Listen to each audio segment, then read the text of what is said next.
Hello, everyone. Welcome to another episode of Two Guys, a Girl, and the Tea. And today we are talking about OnlyFans and relationships and how it has an impact. Our OnlyFans essentially has an impact on today's society. And pretty much, we are back, the same panel back. My partners in crime, can I say that? They are back on the stream, and is Meryl and Given. Thank you so much for joining me, guys, once again. How are you guys actually doing? How you guys doing? You guys seem really up and cheery today. You guys seem really up and cheery today. Oh gosh. I was muted because I'm an idiot. Muted again. Yes. Damn it, not today. I'm always muted. Oh, damn. That was my best intro as well. I'm going to do it again. Oh, you were muted as well? Oh, we're off to such a good start. Great start. Amazing. We're professionals. Oh, Lord. I can never get this right. Oh, Lord. Every time I always forget. I always forget to unmute my mic after the intro. But let's not cry over sad grapes. Hello, everyone. Thank you for tuning in. Hello, Tessa. Welcome back to the stream. I just want to run through all of that again, just to say that we are talking about OnlyFans and relationships and how much it has impacted relationships since it became really popular in 2020 during the lockdown. We have seen it develop and has grown into this money maker for a lot of women nowadays. That is actually becoming a viable career option to actually go into. I'm not gonna say glamorized because so it could be. It could be. I think it is, but we're gonna talk about all of those things, whether it's glamorized or not, whether it is actually whether it is actually a worthwhile profession to actually venture into because of the obviously the monetary aspects and how it has impacted today's finals double, damn, and that has impacted today's cultural zeitgeist. Can I say that? I don't know how to say that. But so guys, how are you? How are you doing? Well, let Given say his piece. I'm doing good. Just been really busy with work stuff recently. Um, yeah, transitioned to a new client, so I've been really focused on that and not much else. So it's been busy but fun. Just that and gym have been my focuses, and the good old ball and chain, the wife. That's the only thing I've been thinking about. My wife, the gym, the work. That's it. Nothing else. Good old ball and chain, eh? Okay, yeah. I forgot you're married now. Oh gosh. Congrats, by the way. I mean, you know what I mean? Like, you know what I mean? We played the game and we won. We finished the game. We capped out, and we're done. We're out the race. We're out the rat race. That's good. Amazing. And Meryl, how are you doing? How are you doing? For the first time, we're not going to be at odds in that way, like we were last stream. The night's still young. We don't know. That's actually very true. How are you doing though? I've had such a crazy busy day that I did not have the energy for, and I'm like I just re-bleached the front part of my hair, and I'm bothered that on camera it looks like there's a dark spot over here, which is not there in real life. It's just how the light hits it, and it's bugging the F out of me. Let's not screw things up just yet. We're too early on the stream. I have the mouth of a sailor at home, so I'm sorry, but no, I've just been really, really busy. But in better news, my skin is staying together all on its own. Like it's doing pretty well. Amazing. You I just want to. So I want to get your opinion on something. I want to get your opinion on something. I'd hope you'd want my opinion on something. Otherwise, what the hell am I doing here? True. But it's like I want to ask, maybe because when I came out with this podcast, this episode, sorry, the one about the butt. I I wanted to. I've seen a lot of videos. I have seen a lot of videos online because, as you do, that's where we live. I've seen a a lot of articles in regards to this, and I came across this article when I was looking up this episode, which kind of interested me because I was quite. I didn't know what the responses to this article would be like. Let me just put it like that, right? So this article here goes into my boyfriend says I must give up being an OnlyFans model or he will leave me.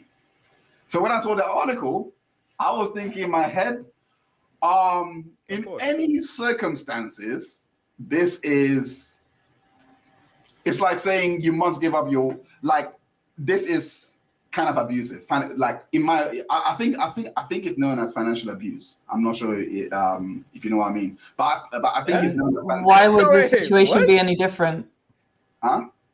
Why would this situation be any different? No, I wasn't saying saying in any other situation this would be, but like why? What makes this situation different?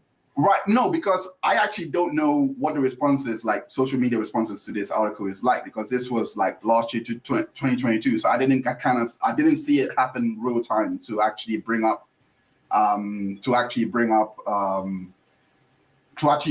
tangible examples of what people are saying about it. But in my head, I was thinking this likely will be, they'll be like, yeah, people will be understanding and be like, yeah, I get where it's coming from. They're not going to see it as abuse, basically. They're going to see it as, I actually see where it's coming from. He shouldn't have to deal with it with his girlfriend, going out to take her clothes off for other men, all those things. Like, that's the way I picture it. I could be wrong, but that's what I'm thinking in my head. I could be wrong, because this is common sense. Someone read this, I just think, oh, common sense. But that's why I want to ask you, because to me this is obviously financial abuse, because it's like saying, it's like, let's say the man or woman, like the man wants the man in this case, because it's actually a man that actually gave this demand, says to the wife that's a banker, for example, saying, okay, I want you to be more stay-at-home mom because you're clearly not present for your children. You're always working because of the demands of your job, etc. So I immediately I thought, right, that would be financially abusive, in my opinion. That would be financially abusive. But for this one, I had this idea that it would be accepted. It would be like, yeah, that's actually okay. So I mean, why do you think it's a stretch given? Financial abuse is kind of a stretch, because if someone wants their partner to be there more for their kids and they're prioritizing the work over their kids, like, that's not just bringing that point to say, look, I know you value your job, but you need to spend more time with the kids. So you might need to cut back on the hours you're doing, because the kids are screaming, mommy, mommy, mommy. We need to spend time with you. They miss you. And you only come home for 2 hours in the night. And at that point, the kids are going to bed. Like, that's not like a crazy thing to ask of someone who's your partner. Like, that's not financially abusive. That's just, again, it's common sense. Like, even if the man was not coming home at good times, the wife would kind of have a problem and say, like, the kids miss you. Like, you need to be more present for the kids. It's not financially abuse. That's just common sense. Oh. Right, but that doesn't seem to be the case in this situation, that she's not spending enough time with the children because they don't have children. So right, 100%. Right. But No. By the way, the example that I gave was not like completely carbon copy of this, because this one is just, they're in university, so they're not. It says here, I made my account during my family in university. I didn't want to go into that. I didn't want to graduate while drowning in debt. But I've grown to love what I do. I'm now 25. So this is not the same scenario as I painted, and I understand it was So if we're just talking about this scenario, this is clearly just a case of stigma rather than common sense, because he's like, ask yourself how they would feel if you were still making adult content when you have children. Who cares? It's not like you're showing the children. No, but he cares, because it's optics. the optics That's for what I'm him. saying. It's stigma. Yeah. Well, no, but he actually cares Then himself. the problem is the Because even stigma. So you it's have to not fix the it's not stigma. even like the stigma comes from somewhere because there's a reaction Are you going to to a justify guy. stigma now? No, I'm just saying it comes from somewhere. It doesn't just come from nowhere. What the hell? So yes, you're going to start justify stigma. Well, it Okay, comes from but- somewhere. okay, It's same with okay. stereotypes. They come from somewhere. They don't just come out of the Okay, ether. Meryl, I do have to ask a bit though. Like, how do you think statements develop then? Like, I want to go into your. Does it matter how it's developed? It's still stigma. Yeah, I mean, it kind of does. If you want to get rid of the problem, you kind of have to know where the root is. Yeah. That's a different question.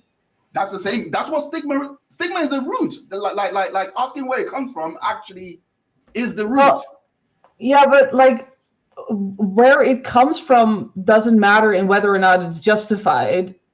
It Yeah, only but- matters in maybe how you're gonna attack it. That's the only thing. But that Yeah. wasn't the question. The question was whether it is stigma or not. I Where it comes from doesn't make it not stigma. And by the way, I'll just say that a lot of this stuff comes entirely from purity culture and the idea that women need to be pure and can't be sexual and like because They if the can roles be, had but in the hang on, I confines wasn't of done relationship. talking yet. If the roles had been reversed and it had been him doing OnlyFans and not her, I really don't think that the situation would have been the exact same. Because it's always about women who do OnlyFans. Yes. It's Okay. always about like, I don't want you to do OnlyFans when you're dating me because I want you to be like exclusive with me. It's all about controlling women's sexuality, and it's been like that for ages. So You think a girl wouldn't no. say that? You think a girl would not have the same response? So Yeah. here, all right. So Meryl, Delusional. Meryl, in regards to your point about if this was a man doing OnlyFans, this may not be the exact direct example because let's be honest, not many men do OnlyFans. It's not profitable for them. So I can't find examples of men actually being in a scenario. I still have dinner, where- by the way. So pardon me for eating. No, you're fine. To go back to what I was saying, I don't have an example of men being given ultimatums by their girlfriends to say, hey, you need to give up OnlyFans, otherwise you break up with me. But I do have examples of men that look at OnlyFans or friends with OnlyFans creators here, and the girlfriend says, we're gonna break up if you don't stop being friends with them. So I want to really go into what you're saying about how this is like a control on women's, how they are. I forgot what you said. I'm not forgot, but I can't quote you properly, so I do apologize for that. But this one here says that the actress has done the on and off boyfriend after rows over his friendship with OnlyFans. Yeah, that title doesn't actually reflect what's in the article because the article just says that they broke up after, but not necessarily because of him being friends with an OnlyFans model. So it's not even confirmed that that was the reason they split up.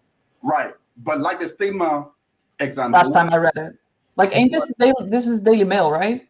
Right, yeah. That's where most of these. Yeah, they tend to have like very. Yeah, but they're not gonna be on. Like, let's be honest. Yeah, but they tend to have titles that do not reflect the content. All right, Meryl, let's be honest though. You're not gonna find stories like this on the Daily Times or the Financial Times or IBM. Sure, I'm just saying, certainly, but I'm like, let's get the information from the article, not the title, because the Daily Mail has the tendency to make the title not fit the content. I completely understand. But what I'm trying to say, okay. Let me pull up the article while we're at it. I have it somewhere. All right, cool. I am going down like to that's all. Just like look through the article itself. All right. Where did I put the article? I sent it to myself. Right. So right here is where the title kind of comes from. Yeah, they're having because he says it. A source told the Sun they are on the brink of a split, and Ekin-Su has been going to events without Davide. They are having rows over this friend who's Davide's, who Ekin suspects might be going on, might be more going on. She has an OnlyFans. She's an OnlyFans model and long-term friend of his in Manchester. So yes, what I do agree that the title, that some titles may be out of place. That, I mean, it does say right here that a source has told this to a newspaper. So unless a source is not real, this is all I have to go by. So what I'm trying to say is that it's just there's no causality confirmed. There's just like, and they are having rows and they broke up, but that doesn't mean they broke up because of those rows. I never said it. But it says here they're having rows. No, but the title heavily implies that. Right, but it doesn't remove or negate the fact that they were having rows. Rows, plural. Like over this issue. Like, did they break up for this? I don't doubt that. Right, but to go back to my point, because my point wasn't this caused a breakup. My point was, okay, why is the why would favorable. one of them, the first article that I showed you was the guy gave an ultimatum to the girlfriend to say, we're gonna break up if you don't give up your profession. The guy, you go on to say that, hey, this is control, blah blah, because of, again, I'm bad at paraphrasing. Can you please repeat what you said? Just repeat what you said. Because it was good. Because what I'm trying to say is that the culture itself is a result from one of many attempts from our societies over hundreds of years to control women's sexuality, as it's always been, as we see the same with like Roe v. Wade and all that kind of stuff.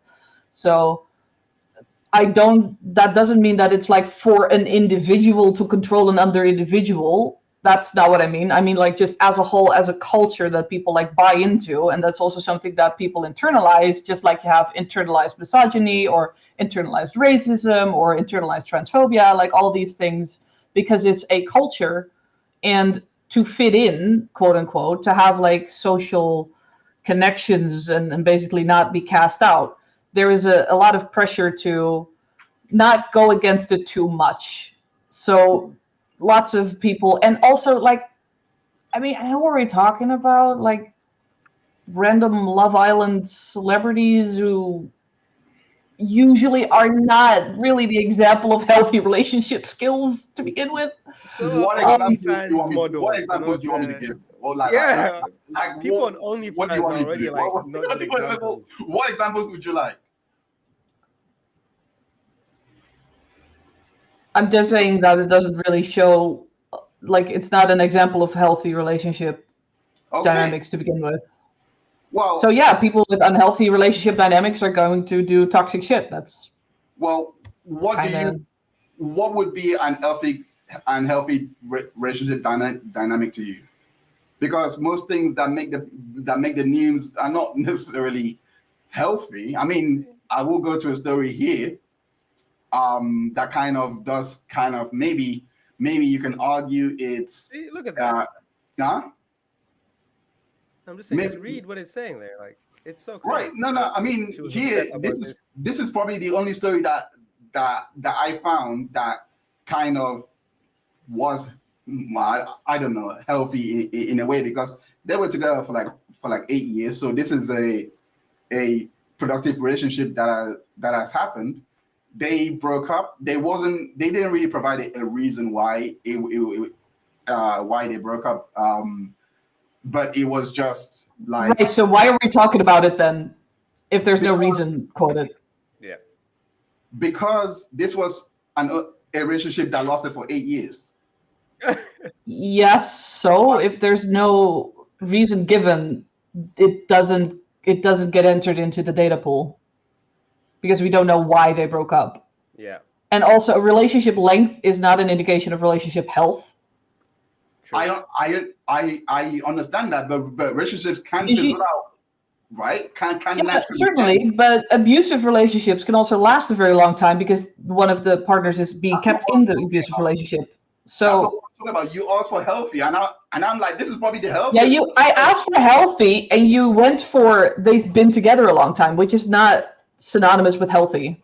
Which I caveated with most stories that make the press are not healthy to begin with.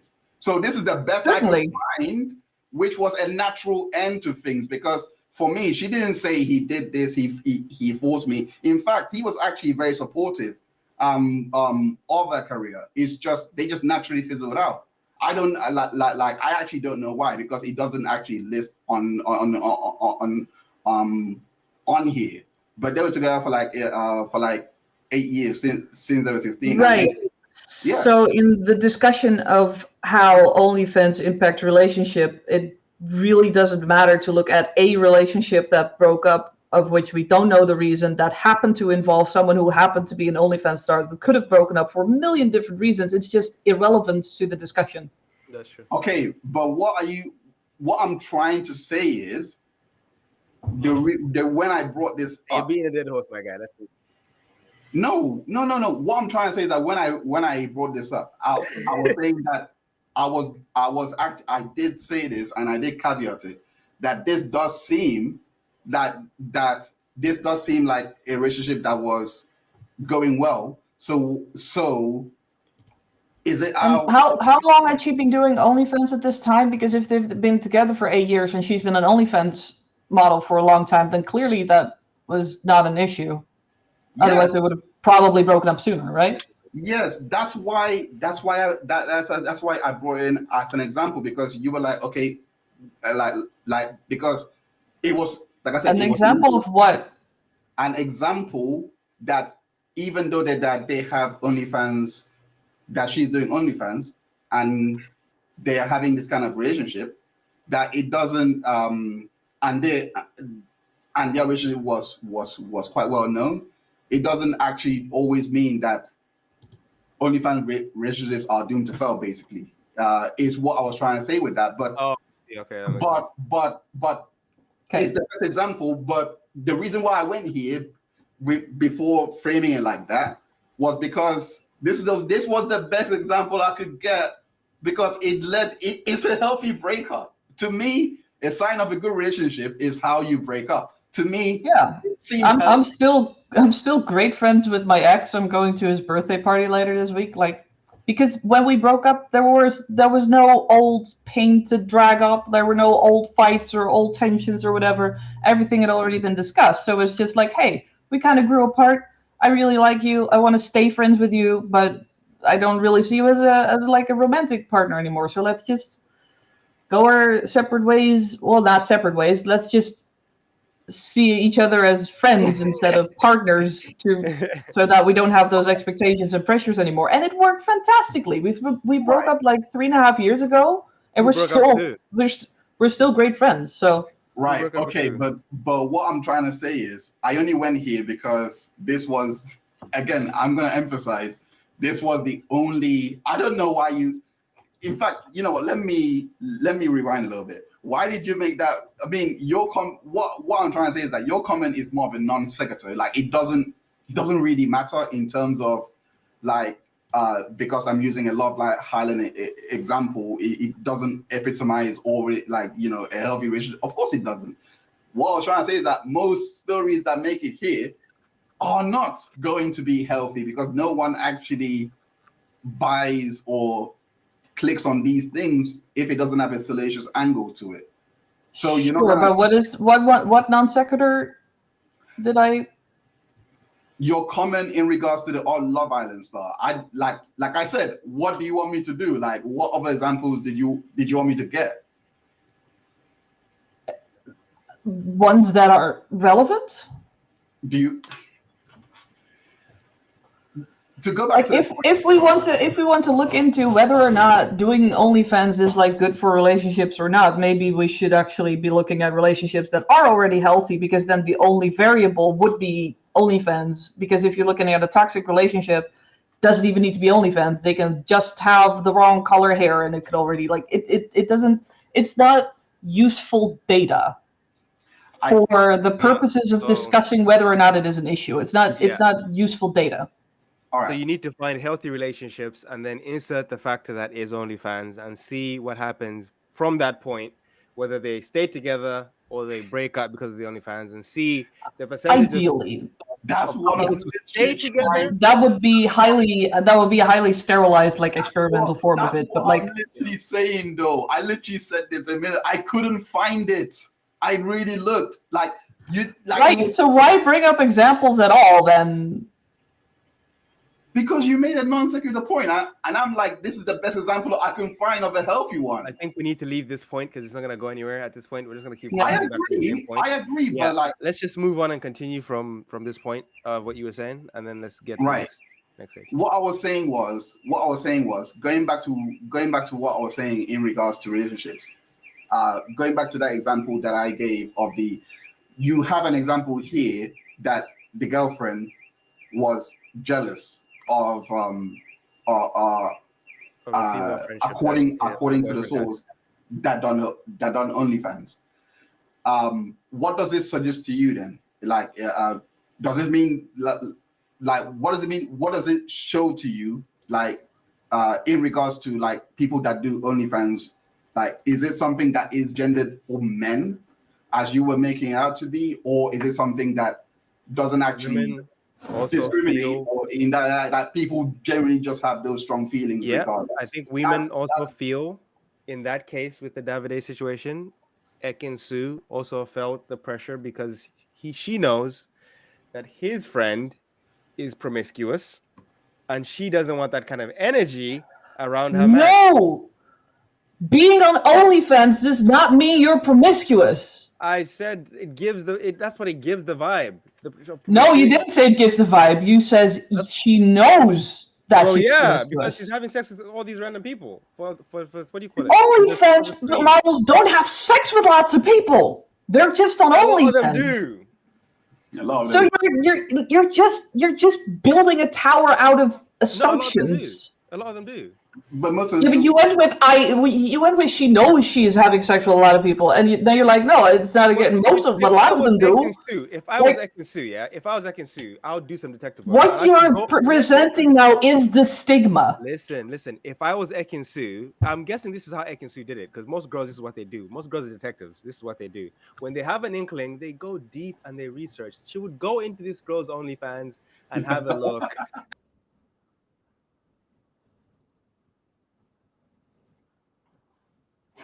This spells trouble for her because she's thinking, Yeah, because there's a Girl who's- stigma on it. well, duh. You've It's for a bought reason. into the stigma. No. It's for a reason. It doesn't just come out of nowhere. You know what I mean? People who are That willing to put doesn't matter. Misogyny doesn't come out of nowhere either. That doesn't mean it's correct. What are we talking about here? No. By combating it, by speaking out against it, by not reinforcing it, by not continuing to repeat it, by all that kind of by what I'm doing right now. Not by what Giffen is doing right now. Nah, we shouldn't promote OnlyFans. We should combat it. We should shut that shit down. Shut it down. Bring me the data. Please.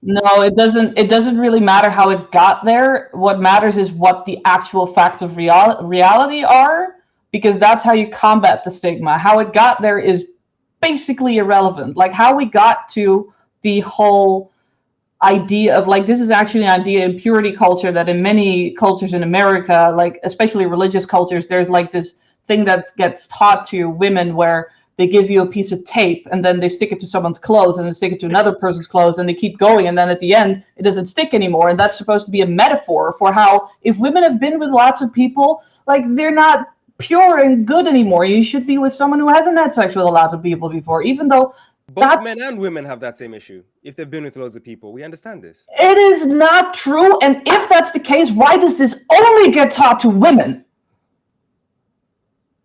Yeah, that's the problem. Why does this only get taught about women? Why is it always about promiscuous women, about women on OnlyFans, about women doing sex work, about women doing this, about women doing that, about women being pretty on Instagram? Why is it always about the women if you're saying it's about both men and women? Sorry, being a woman, this gets me a little bit riled up. I didn't say that we shouldn't also talk about it for men. Oh, let's just reinforce the stigma for both. Even though there's no data to suggest that there's anything wrong with having had multiple, like, romantic sexual couples in the past. That you have a less likely chance of having a successful relationship and or marriage if you have more partners? There is actually a lot of data that shows that, like, people who had never had partners before are more likely to break up than people who've had at least a couple of partners before. And the data that usually gets trotted out to show that a higher number of partners decreases, like, the likelihood of marriage, miscount the data because they also count the partners had after the marriage broke up, which doesn't count for whether or not that was a cause of the marriage breaking up. So you're saying the stance is shoddy then, is what you're saying? What I'm saying is the data does not suggest that having had multiple partners in any way decreases the value and the strength and the health and the durability of a relationship. In fact, if anything, having had multiple partners in the past means you've had a lot of time to learn from your mistakes, to get better at communicating, to learn what you like and what you don't like, what you need and what you don't need, to learn how to communicate about those needs. If anything, it just makes everything better. There's nothing that gets worse by having had sex with multiple people. But this is inferring that most people actually put those things into practice. Just to go back, do you think people get worse at it then? Like, usually people learn and don't unlearn. Listen, because you would expect to see that the rates of marriage being successful with people who have more partners would start to increase, if that's what you're saying. Because then they've had that practice, they know what they want, and then when they finally get married, I'll look up the data. And it then gets better for them. But it's not. We're not seeing that. It doesn't make it better for them in any way, shape, or form. I don't know what I'm talking about here. Okay, but do you actually have an argument against the argument that I just gave, that if you have had multiple partners, you have more experience on what to do, what not to do, what went wrong, what didn't went wrong, what you need, what you don't need? That doesn't mean it's going to lead to a successful relationship. That's the key. It's not going to lead but you're saying that it leads to worse relationships, not that it doesn't lead to better relationships. You're saying it actually decreases relationships. How? By what mechanism? I do. What do you mean by? So you get more experience, you know more, and somehow that makes relationship worse. Please square that circle. I can get another one. By the mechanism, I can get another one. I can find someone else. I think. So just by assuming that you know what's going on in their mind, that's the only way you can make this work? Do you think people actually think like this? Guys, maybe this is just a self-report. This is not. Meryl, guys. I actually do think what given it may be conflating with a successful relationship is successful courtship. That's what I think is conflating here, because I think what he's trying to say, and correct me if I'm wrong, given go on. What he's trying to say is that it might be harder for you to get into a relationship, but maintaining one is a different story. We know that. No, I'm saying it'll be easier for you to get into a relationship with more experience you have with interacting with the opposite gender, but at the end of the day, it won't help you. Or the same gender. Whatever. It won't help you. It won't help you stay in that relationship. Only a select few people actually put the work in place. Let's explore that further, because I equally am a bit confused with that, because based on what Meryl said, I kind of see the logic by what Meryl is saying, because if you do have experience and if you have been through a lot of things, you would actually have a bit more tools to actually handle future relationships. 100%. So it makes more sense. So help me out a little bit. But we're not seeing that in terms of the relationships lasting, because the marriages aren't actually, like, the ultimate form of the relationship succeeding is people getting married or staying together for a long time. But no, it is not. Marriage is not the epitome of a relationship. No, but this is the ultimate commitment at which we can judge people who decide to take the ultimate step with the relationship. What about asking how happy they are in the relationship? Does that matter at all, or do we only care how long it lasts? Well, Meryl. We can't look at Meryl, all these Meryl, factors at the same time. One second, Meryl. You gotta cut us a bit. Like, we are human beings at the end of the day. We look at averages more than any, like, more. Well, certainly. So let's look at averages of people's happiness in relationships instead of averages of how long the relationship lasts. Meryl, let me finish my point.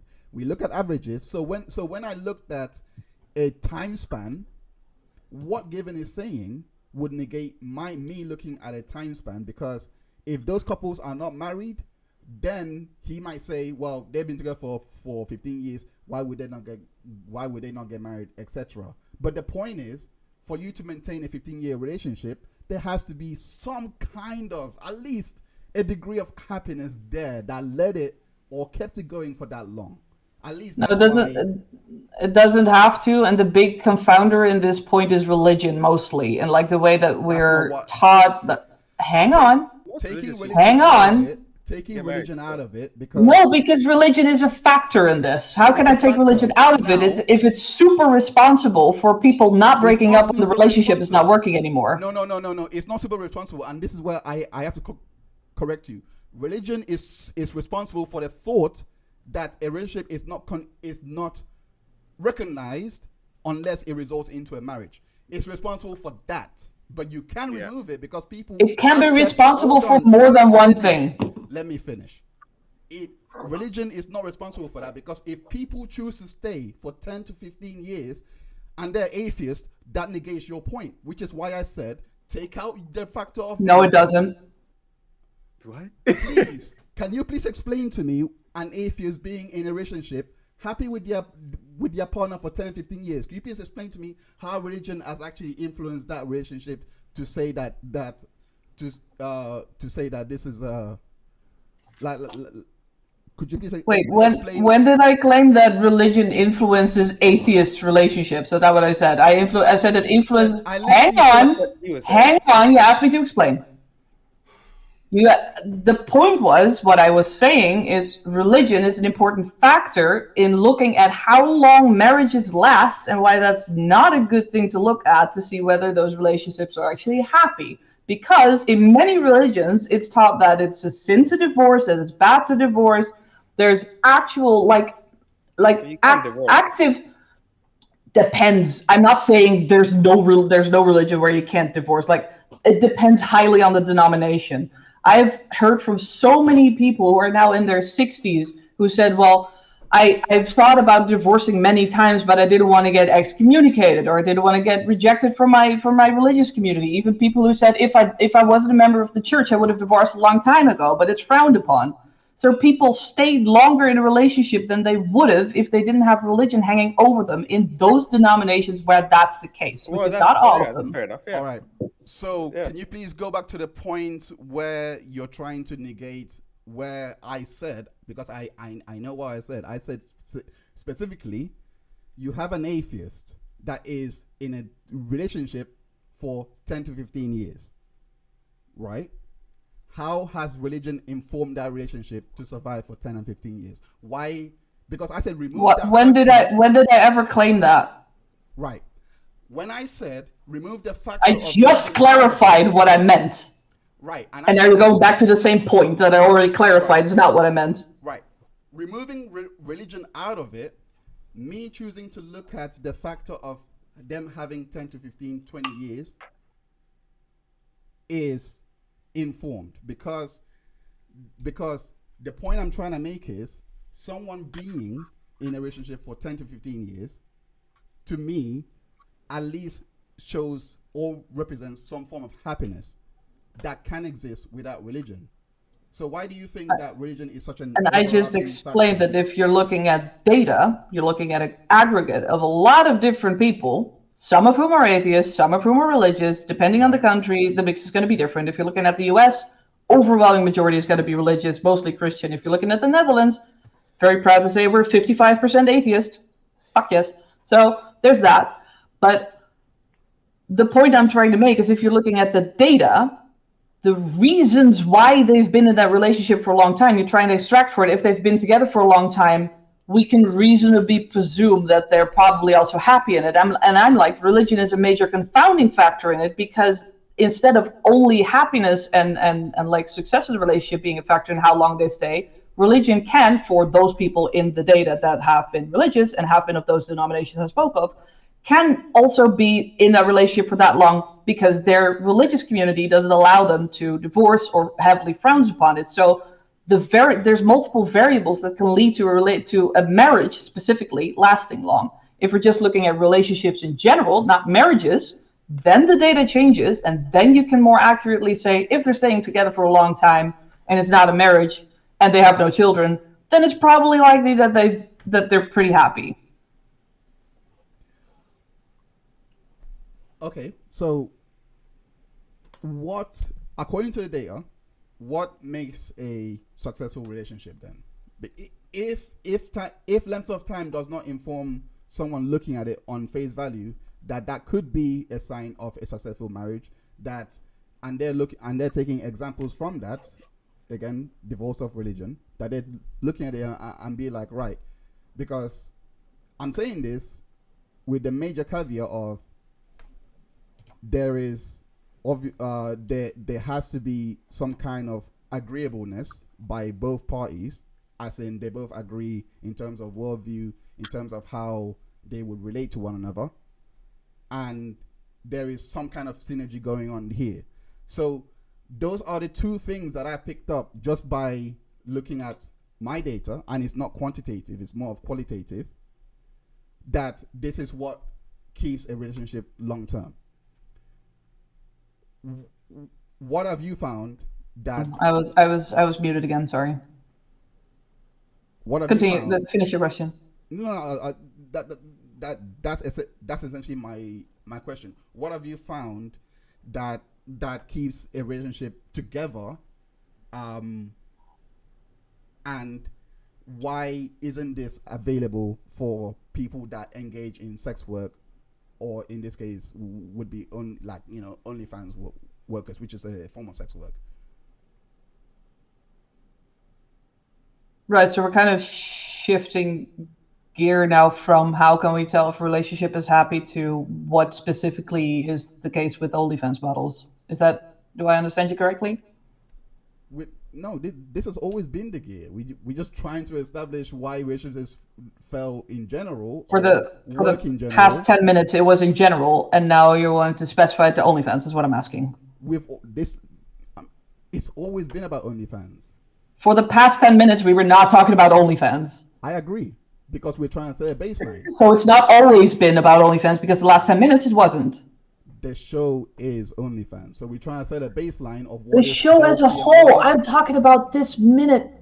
Okay. Anyway, 10 minutes we're trying to set a baseline. Just to wrap up my previous point, what we can do instead of looking at like marriage length, specifically in the case of marriages, the length is not that useful, especially when looking at countries that happen to be very religious. It's more useful in countries that are less religious, because then you have less of that variable interfering with the data. What we can also do is just look at happiness. Like, there's loads of data of self-reports on their relationship happiness, and as it turns out, I have some data here at least that shows that for women, and this specifically women, because again, why should we talk about men's sexual partners? For some reason the data doesn't look at that. It's almost like there's stigma.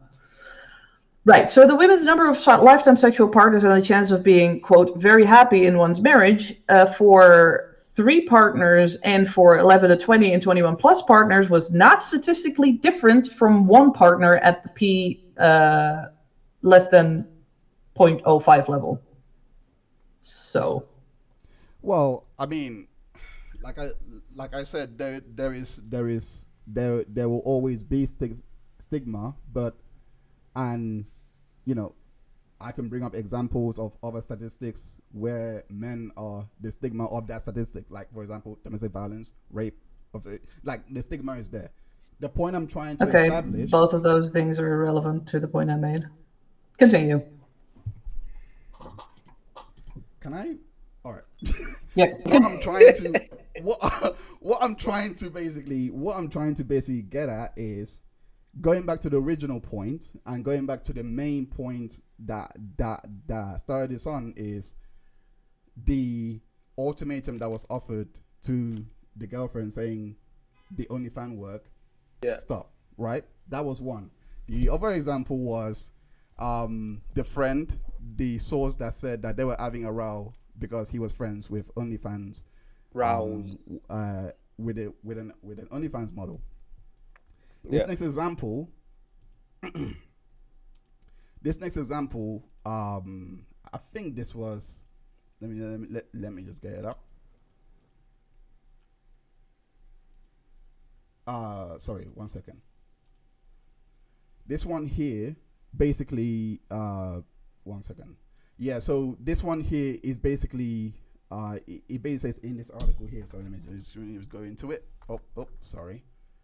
It basically says 31% of only this will be OnlyFans creators said that they experience jealousy from their partners due to their financial earnings on OnlyFans. The survey also revealed that 46% of the creators say that their racy side hustle interfered with maintaining a healthy relationship.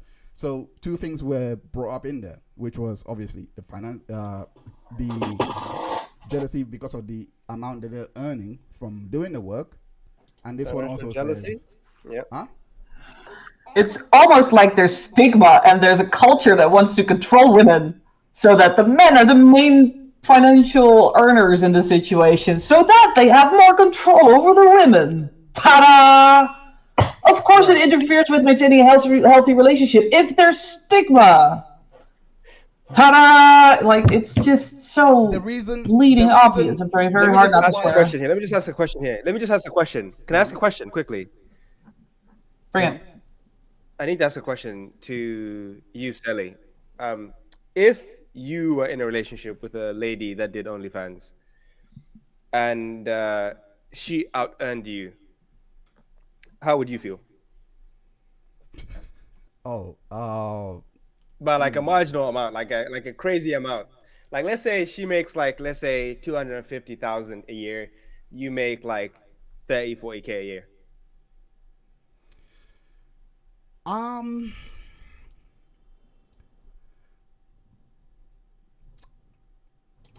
You're taking a lot to answer this question, but I like that you're thinking about it. It's tough. I appreciate it's a tough that. question. That's what I was about to say. Can I think about my answer because it's not. I appreciate that. What do your instincts tell you though? What does your initial instinct tells you? My initial instincts would be I do feel like when you heard the question. My initial instincts are I do feel a little bit inadequate, but that's just because of who I am as a person. I'm very driven. I'm very ambitious. So if I see that she's earning more than me doing this type of work, I will feel like, well, I'm also doing this type of work in terms of YouTube or like let's say that I'm earning from YouTube 40K a year, right? Like I'll be like, I know I could earn more. So what is she doing that has breached that ceiling that I haven't reached? That's what I'll be thinking of because I'm like, I need to get here because let's be real here. Let's be real. We naturally have this. We naturally have a tendency in us to fear of loss. We have a fear of loss in us, regardless. Exactly. So for me personally, if my wife is earning more, I might feel like she might be like, I need to get with someone on my level. Exactly. I may feel like that. So I'm like, if I don't hit or improve my bracket, she might actually feel like I'm gonna get someone that might be on my level or whatnot. I have a follow-up question. Go on. What if you're the one that out-earns your partner? Same situation, just reversed. And they say the same things about it that you just said, would you think that's reasonable? I mean, it would just lead me to reassure her that I wouldn't. So, I guess it would be. Okay. I mean, so what if is it- in the first situation your partner also reassures you that she's not going to leave you because you don't earn as much? I think, yeah, I don't know. It's one of those ones where, I think in those situations, it's nuanced. It's nuanced. Like, Yeah. But what I'm trying to say Is it nuanced or is it gendered? that's what I'm trying to say, gendered? because I did say, can we please remove the religious and all those stigmas that you're making? Because again, I could easily make Why the would you same- want to remove them? They matter. They're like That's what I'm specifically trying- what we're talking about. Can I explain? That's what I'm trying to say. There is a story that I heard this week, actually. I mean, I wasn't going to use it for this one, but it kind of, I feel like it's relevant for this, because there was a story about a guy that was in the military, and it was his birthday coming up or something like that, and his girlfriend or wife, well, they were really intimate, right? He was surprising him for it. So he came into the house in a dark room, and the girl jumps on his back and was like, surprise. And the guy reacted in a way that, you know, like, it was like I think he body slammed the body slammed the one way or the other. Like, there was no combat readiness. but Yeah. what I'm trying to say is that Understandable. the person that made the post did not really describe what he did, like, you know, the actual action. All she said was that I think her leg was broken or something like that. But the point is, her friends, when she retold the story without providing most of the context, her friends actually thought this was domestic violence. So they were like, break over. She knew it wasn't domestic violence. She actually knew. She knew none of this happened, but she ended up siding with the friend because she felt like, oh, I'm not gonna, like, I didn't want to, like, I didn't feel comfortable to share a lot. Like it's a convoluted story. I literally heard it on YouTube, but it was a Reddit. How does thread. this correlate to the thing we're talking about? Right. So going back to this, what I'm trying to say, how this relates to this is the fact that when you look at the stigma that men go through in terms of domestic violence, etc., because there is a stigma there. Like, they look at more men. Like, I've seen research that says there's an absence of data in regards to female perpetrators or male victims. There is actually that. It's as if we are believing that only men can be abusers and women can be victims. So that's also a stigma. What I'm trying to say Was is the that whole point of this tangent, yeah, but there's also stigma in the case of men, because I never denied that, and it's also irrelevant. I feel like it's relevant to this point because if there is, remember, I'm making this point for the purpose of this discussion, for you to remove stigma from it, because, like I said, if there is an allegation against a man, for example, in a relationship, then people would actually believe that the relationship is not healthy because of that allegation. Okay, here's the reason why it's like it's ideal for both parties. There's a study here from let me see here, from the Journal of Marriage and Family, and it says that the synthetic husband that women tend to want is a husband that earns on average 58% more than they do.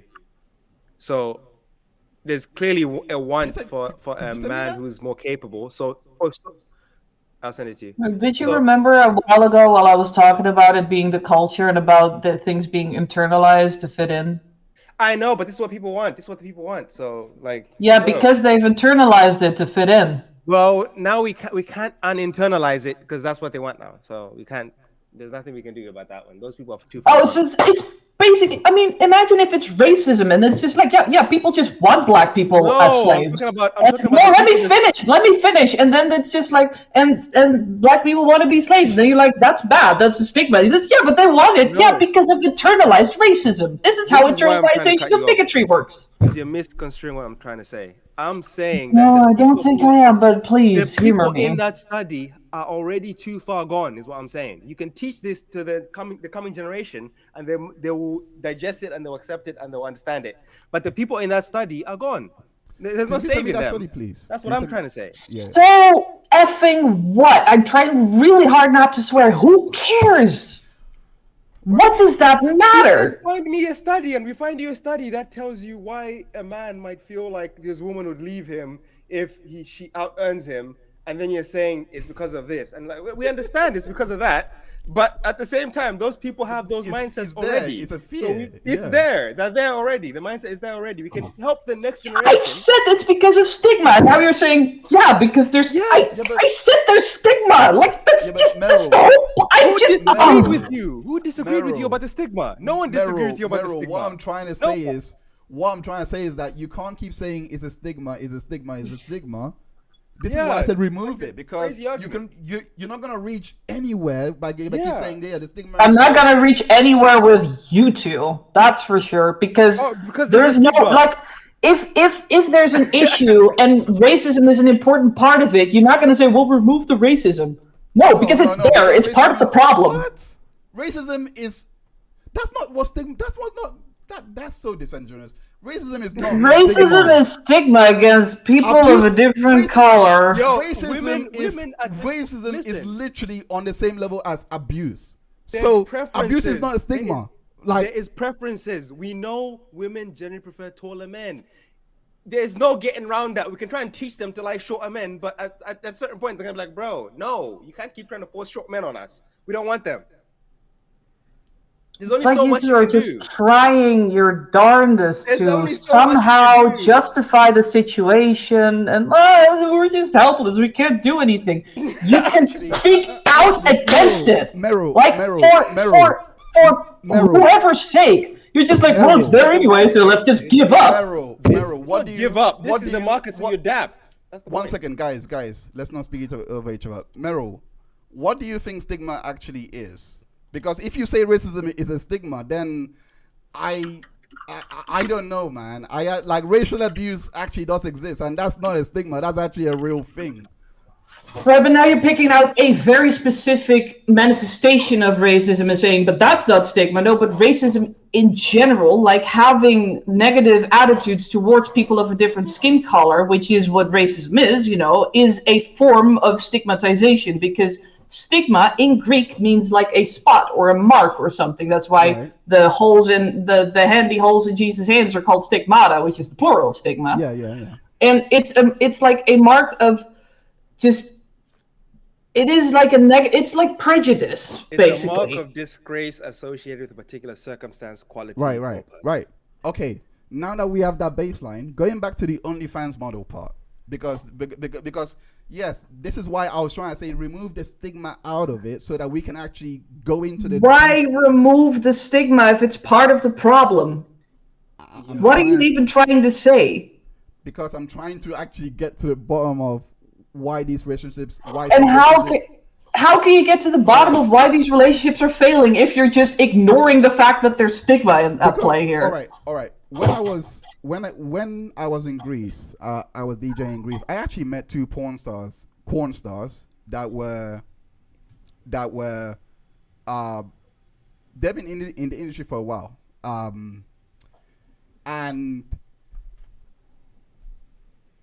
from what I saw, people didn't be like, oh, you guys should break up, like you guys shouldn't do this or whatever. You guys, it was just to me, at least the snapshot of what I remember from that time, it was they were surprised that the relationship was actually lasting that long, because they've been together for quite a while. I think they told me this was back in 2015, so I think it was a year. She does fake taxi or whatever, or whatever. and he does something else. He does. I don't. This is a while ago, but I don't want to name them. But I will send you. I will send you guys afterwards. I didn't think this story would become relevant, but it really is relevant because if this stigma actually exists, they would be like, if this stigma, Which it does. well, it does exist. I'm not saying it doesn't, like, because I'm not gonna sit here and say that there is no spot based on that, sticking on that word on people that does sex work. But what I'm trying to say is that people will be like, when I met them, no one said, "Oh, at least in front of us, let's do, you guys shouldn't be together. You guys are not right for each other, this and that." But what I saw, at least in terms of their relationship functioning, it was an openness. Like she was like, I think, like, people were touching her boobs on and things like that, and the guy was okay with it. Like it's like like I said, it's about synergy. Like, they actually understood, like, what their relationship was like. They knew what their work exposed them to. So based on that, I was trying to say, especially in today's day and age, because that was 2015, this is now 2020. Is it some, like, and sorry, this is now 2023. Is this something, 2024? What am I saying? 2024. Is this something that you can look at a relationship like that and be like, actually, maybe we shouldn't get on relationships like that? It's basically what I was trying to say. I'm not sure I fully understand your question because it went on for a while. I know, yeah. It was not concise. You lost us. Like, could you condense? Yeah, Right, summarize. Cliff notes of everything that I basically said. Basically, these people, they were doing sex work. So it's not like you are meeting somebody that is not doing sex work and someone that is doing sex work. Wait. Just say two sex workers come together, they meet, they have an understanding of what their job is, they're comfortable with each other, and they allow each other to kind of, be explored by other people, and they don't really care too much because they've got an open line of communication, which allows that relationship to flourish. Is that what you're trying to say? That's essentially what I'm trying to say, yeah. Okay, and your question pertaining to that hypothetical situation is? It's a real situation. It actually happened. Like, it's a real situation. Yeah, but like, okay, you have an anecdote, but like, just raise it to a hypothetical because it can happen more than once. Like, if that's the situation, because I don't know those people that you're talking about. That's fair. I can work with a hypothetical. Right. So in an ideal world, especially nowadays, that I personally do feel like OnlyFans is becoming a bit more normalized. You guys might disagree, but I do feel like there is a bit becoming more normalized, definitely. Yeah, but I do feel like there's a little bit more normalization. What I'm trying to ask is, what is missing? Because that story that I gave of the son, where he gave this was on the 1st of October 2022, so 2 years ago, where he gave the ultimatum of leave me, without saying give up your job as an OnlyFans model or he will leave, without saying stigma, because I feel like when you tolerance, that's the difference. Tolerance. The guy has a higher level of tolerance, so does she. They both appreciate the work they do, and they enjoy that, almost the voyeurism of seeing their partner being loved and appreciated by other people, and they accept that. They enjoy it. They don't shy away from it, and it doesn't turn them off. It maybe excites them a little bit, so they have the tolerance to stomach that. A lot of people don't. Most people don't want to see their partner, be with anyone else, or be intimate or aroused by anyone else, because it makes them feel insecure, it makes them feel inadequate, because then they start to compare themselves with that other person or those other people, and then if they don't match up, then they start to feel like, oh, am I just being used here? Is this relationship really? Yeah, and isn't it kind of weird how usually the blame gets put on the people who have sex with more people rather than the people who are insecure?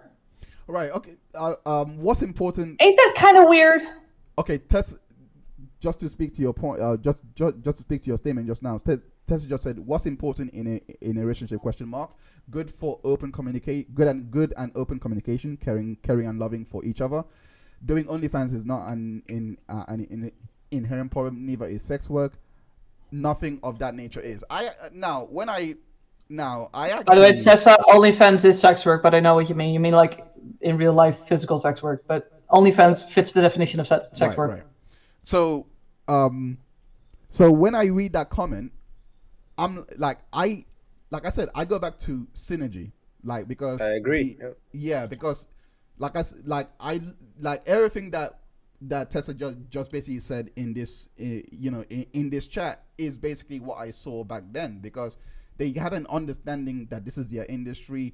It's almost as if they were working 24/7. Because surely at some point, she could have been like, okay, now is not the time for you to be touching my boobs. I'm trying to eat, because I literally remember, like, we were at the pool, and like, people were touching our boobs, and she's like, oh, you can get a touch. Like, she's free. The boyfriend did not care. And like, but the interesting component about that, the interesting tidbit of the story, not component, what am I saying? Tidbit of the story was both of them never cheated on each other. Like, and that, I say that so many times, and when I repeat that story, like I remember repeating that story. So you're saying outside of the sex work, they never cheated on each other. Right. Okay. Because no, It's not cheating if it's within the agreements of the relationship. Right. If you've agreed with each, I've been in a real open relationship for 3.5 years. That's a relationship that I talked about that broke up, and we're still good friends. If you have an agreement that you can sleep with other people, it is not cheating. Right. 100%. I agree. So when I look at that, cool. And then I look back on that headline that I brought to you, right? Sorry, the ultimatums. I now have a question. Is it something? The question basically is it something that people that do OnlyFans, that they should date only other OnlyFans creators or other sex workers? Or is it something that, just to save time and headache? Or should they venture out and actually try to date people from different parts of the, industry or world or whatever? I think it's easier to date people in the same industry usually, because again, most people generally they date within the same cultures. Because it's easier because people understand what you're going through. People understand your plight. So same way with that job industry, people understand the job and what it requires. So there's already a familiarity with what you both do, and there's a level of respect for it because you both do it. Whereas if you try and venture out, there's less likelihood of finding that, appreciation for what you do, especially if it's sex work, because a lot of the people, as Meryl likes to put it, have a stigma against it. So you kind of get looked. They give you the side eye and think, I don't know if I want to sign up for this. Some people might put on a brave face and say yes initially because of the excitement of the relationship, but over time, the ultimatum will come because insecurities will build up, and then they feel like, wow, this is not. Especially if your partner's going out and engaging in work intercourse and then coming home and then not giving you some, then that's just like a recipe for disaster. That's just a recipe for disaster. I do want to ask. No. I do want to ask you, Meryl, because you did say that is stigmatizing. So this story basically hit up, and it's Minister. It's Minister Stratton. It's Minister Stratton and Sean Evans. They basically broke up. They were dating for I think the reports were 6 months or something like that. Before all of this, so they were dating in secret. But the minute that TMZ, I think it was TMZ or whatever outlet, got hold of them at the Super Bowl, they literally broke up 24 hours. Then when he went viral, his name matters. That's the difference. They literally broke up 24 hours. His name matters. So he couldn't afford the bad PR, I guess. Right, and and she went on to, I think she also, I can't find the article right now, but she did say that if you cannot, if you cannot handle my work, you should not have dated me, or something like that, something along those lines. I hope I'm doing her justice, but basically, You that's could what handle she it in did. secret, but not just in the open. Yeah. Oh, okay. Actually, it's right here. I'm sorry. It says after being done reportedly over the phone, Melissa took to X, formerly Twitter, writing, "Don't try to date if you actually hate," in a deleted post. So she went on to post that and deleted it. So my question is basically, like, yes, the stigma exists because obviously something informed him to make this decision to delete, to break up with her, even despite dating for 6 months and things were going great, because obviously you're going to Super Bowl with her and all those things are great, but you still break up with her. So yes, something drove him or informed him to make that decision. His career. Yeah, His career drove him to do so the fact, why do you think, Meryl, without saying stigma, why do you think, Without saying stigma, what? right? Do you think I'm only using it as a get out of jail free card, or do you think I'm actually meaning it when I say it? No, not get out of jail free card, but it can. But if you were to, it's the ultimate Okay, so what if my answer is actually stigma? I should just not say anything? No, formulate another answer. I don't know. without using the actual word stigma. What I'm trying to say is essentially, because there is a massive component here in society. I think you said it offline or last week, where you said that the way that they're even criminalizing it in Netherlands, is how it should be in the West, because it makes it safer for the workers to do it. So yeah. I personally always view the Netherlands as very progressive. So criminalizing it for the purchasers, not the workers. Yeah. So if someone goes The Nordic model. Yeah, so so if the buyer doesn't have a license, they're the ones that are in trouble, not the worker. Oh, okay. So to me, I think that's actually, how do you get the license? You apply. From the government. You apply from the government. You apply to the government. The government trying to make money off everything. My God. Or maybe they're trying to make sex work safe. Is that perhaps an idea? It was just a joke, Meryl. We understand. We understand. You're really testing my patience with trying not to swear. We understand why they're doing it. It's just a little joke. The reason why I'm asking this question is, like, the reason why I'm asking this question is, clearly he may have had. I can actually see why he would have broken up with the girlfriend 24 hours later. I can actually see why, because he is well known on YouTube, sponsored by a lot of brands. Mm-hmm. So this goes beyond stigma. This goes beyond well,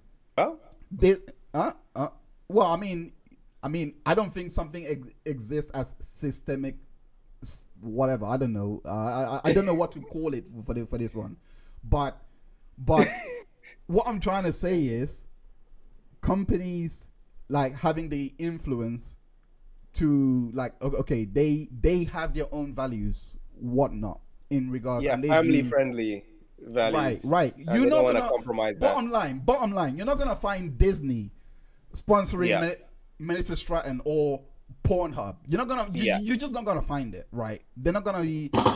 They're not gonna allow ads on this and that. But my question is, now that we are living in this kind of new normal, should that change? No. Because there's things for adults and there's things for children. So you have to facilitate. I was reading chat for like a hot second, so I missed the last two sentences you asked. Like, should you asked, like, should it change? What? I missed like the last sentence before that. Sponsor like people who do sex work and all that kind of stuff. Right. Like, should it be something where, like companies like that are mainstream, well known by everybody? Should it be something that someone like Sean Evans, who was dating a porn star, because clearly he didn't have a problem with her doing that work, but now and had to keep it private. So now that it went mainstream, he deleted her. Yeah, so sorry, not deleted her. What am I saying? He terminated the relationship over the phone, allegedly.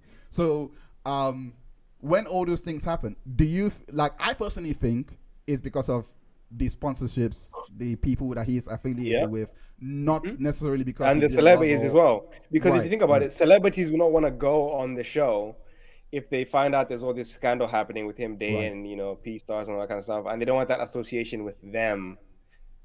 So they would kind of probably fall out of the contracts or like the appearances with him, and that's just a loss of business. So for him, it was like, do I save this relationship with this person, or do I save the business that we worked so hard to build for the last 5-6 years? Yeah, so 6 months, 5-6 years. So easy choice. So in regards, so based on everything you said, Meryl, do you think that this is something that should be, changed, or it should be changed?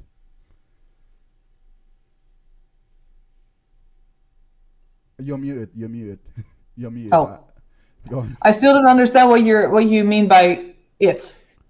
So basically, like, without reiterating the whole thing, like, we'll do quick and concise. Basically, should Sean Evans be able to keep, in an ideal world, should Sean Evans be able to keep his sponsorships regardless of him dating a porn star or not, with family-friendly brands? Because he's not the direct person doing it. Yeah. I'm not deep into like finance because that's just not my area of expertise, but I don't see why it should matter, because that only adds to the stigma, and it's who they're dating. It's not who they are. I don't see what the benefit is in revoking the sponsorship. Like, what does that? Well, what does it do? Well, loss of income. Who are we protecting? Who are we saving? What harm is being avoided by revoking the sponsorship? So, quick little tangent here. Disney Channel, they start accepting ads from Pornhub because they obviously have the money to pay for these ad spaces. So they start running ads on Disney Channel and Disney websites for Pornhub. Should that be okay? No, but that's also an entirely different situation. What? Stigma, though. This is why I kept saying let's remove stigma out of it. Because again, what? How is running an ad for Pornhub the same as sponsoring someone who happens to date a porn star? How are those two remotely and it comparable? seems like the brand is accepting and promoting, dating people. No, only if you're an idiot. Like, that doesn't. But that's how. How? Of it. How? Like, what if they're dating like a car salesman? Does that mean that by sponsoring the person dating the car salesman, you're like endorsing the car that the person is dating is selling? You need to look at how the PR firms shareholders look at the reason you don't run ads for Pornhub on Disney Plus is because kids are watching there. You don't want to advertise porn to kids. That has nothing to do with the sponsorship for someone who's dating a porn star. That is completely unrelated. I literally said that for shareholders. That's what they look at. Like, the people financing. Okay, but that's not the issue with running Pornhub ads on Disney Plus, because who's getting harmed there? It doesn't matter what the stakeholders think. It matters if you're harming children in that case, and that's a bad thing. But you are divorcing the point, though, because the point I'm trying to make is, if his sponsors are family friendly, like Disney Channel, for example, if they are, and they are sponsoring someone that is dating someone that they wouldn't even run ads on their site on, they would pull out.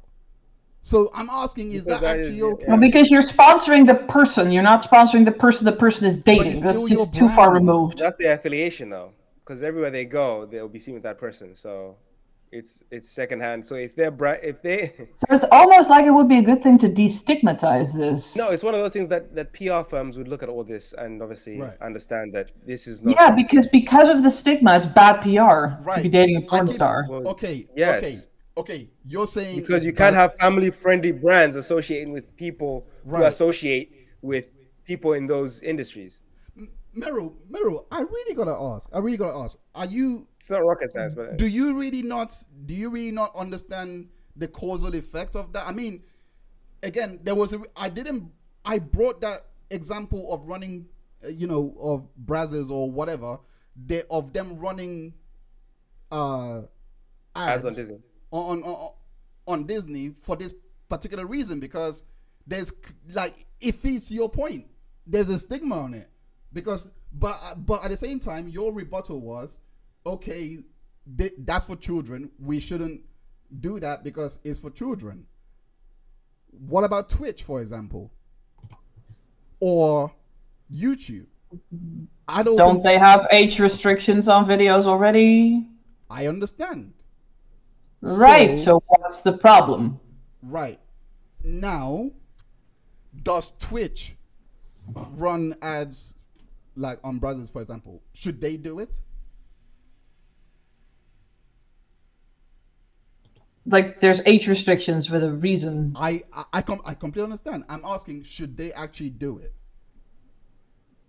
Should they not have age restrictions? That's not my question. Is not for age restriction. The question is should they actually run ads? Allow Brazzers and all these porn websites to advertise on there? Right. It's not about age restrictions. We know that they have it, but should they? So where are they advertising then? On age restricted videos or not? Oh, we're assuming that's where what would happen. Yeah, yeah. Yeah. Yeah. It would be there because of clearly legal law. Like legally, it has to be on the 18 plus.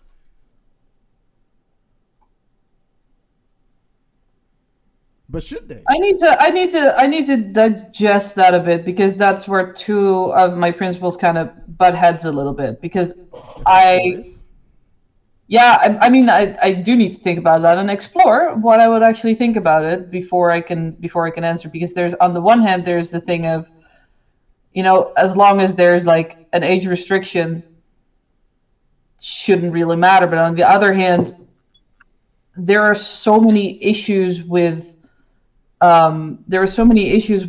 specifically the type of porn that exists in huge amounts on most porn websites that does actually do harm by setting unrealistic expectations, by being made through exploitation of people, like all that kind of stuff, that I wouldn't be advertising.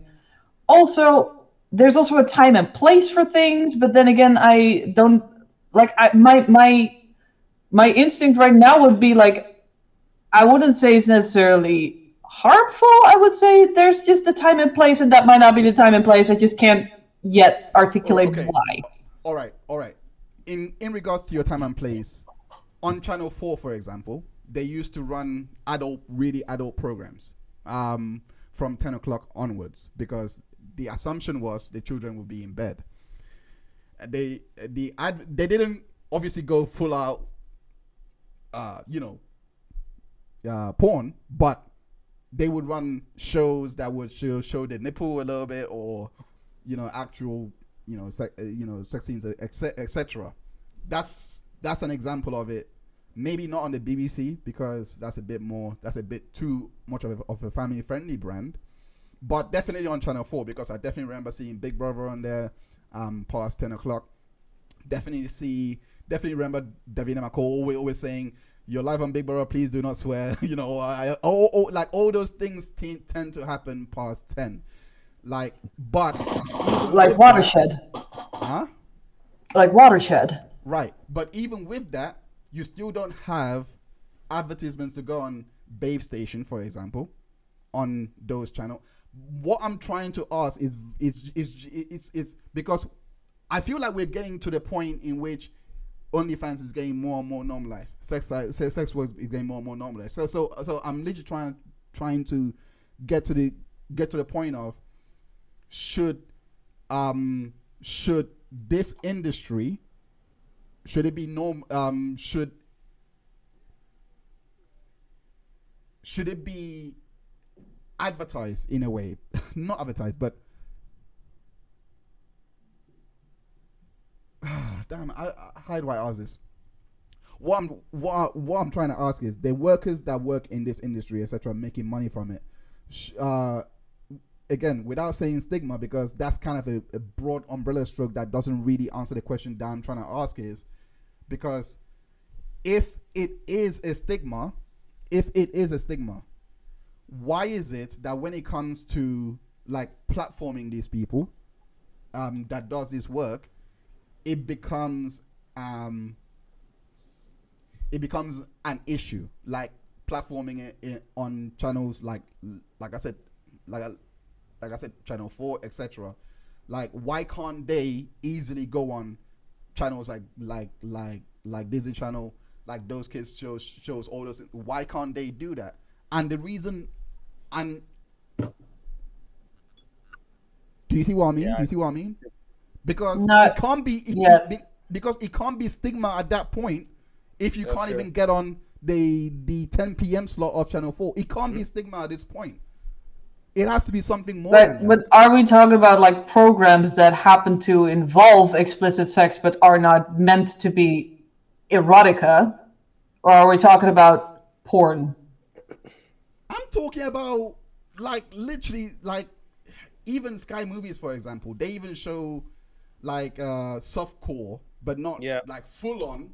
I remember Emmanuel. Like you probably Ah! don't exactly. I know. Well, I remember hey, that chill with that. that's an Chill OG with that. movie. But Chill with I didn't that. watch that on like Babe Station, etc. I would literally watched it on Sky, one of those Sky movie channels Film or 4. something like that. Film 4, yeah. It's just softcore. So that's what I'm literally trying to find out. Like is it actually stigma, or is it something like we naturally know something is not right about this industry? Mm.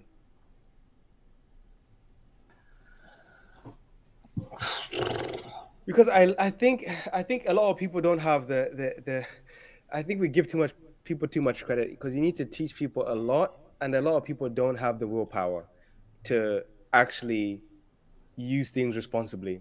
A lot of people, given the access to things, they fall off the deep end, and that's the majority of people. Literally, that's the majority of people. You can look at the obesity rates. Even with food, people are going off the deep end. That's the majority of people. Like, it's one of those things where, Mary's like, gonna come at you now.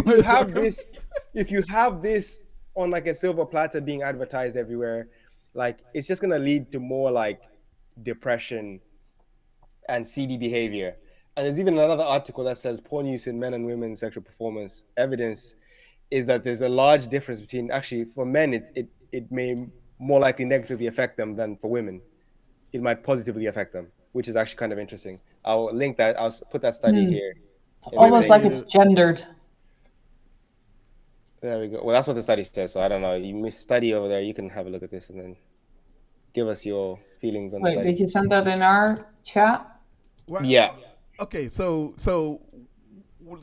why do you think it's gendered then? Well, isn't That is a very, very, very complicated question that takes Is it a that's like- lot of time to No, answer, okay, that okay, bioanthropologists Meryl. and cultural historians have been talking about for a long I time, think and we it has have- been going on for so long. It was already present in the earliest societies that we have written evidence of. So unless you want me to like condense Yeah, but I thousands of think years of we have history, some generalities that kind of, let me give us- rephrase the question. Do you think that is gendered because that's also gonna need a lot of elaboration? So let me just ask this simple question: if more people are doing a certain type of thing, Yeah. would it be in this point gendered that more sex workers are actually women? Like, would that be a gender thing for because me to that's point they, out? because they will be the ones who will benefit most likely from it, because again, we know why that they would. I don't think we need to spell it out and get studies Well, to spell it verify out. why. Bruh. You see, Humor me. these are the games. These are the games we have to keep playing, where common sense is not common. Like, what are we doing? Like, what are we doing? Like, we have humor me, please, and don't try to say I don't have common sense. Please, because common sense. You do. You actually do, but Come on. Your common sense is not a publishable source. Meryl, You see? This is what I'm saying. Without This is exactly shutting what I'm down the conversation, without shutting, This is exactly what I'm saying. without I'm not trying to shut down the conversation. I was trying to get him to Then let me explain. ask. Then let me ask. We see this natural, and I believe it's almost scientific dance going on, where there's more women doing OnlyFans industry because, sorry, not OnlyFans industry, sex work industry. Sorry, as a whole, sex working industry, where you can make a lot of money from it because the consumer base is primarily men, and they're the ones that are paying and funding and keeping this industry afloat. So when you look at this, you naturally think men and women like each other. Like men and women, men would want to see women naked. Most on average, because we know that they are obviously gay, porn, lesbian, all those things. Higher testosterone levels leads to higher effects of arousal, and they want to get into it a bit more. You know what I mean? Right. They want to nut basically a bit more often. Right. Than but most women. So what I'm trying to say is that we know. So is it gendered for me to say?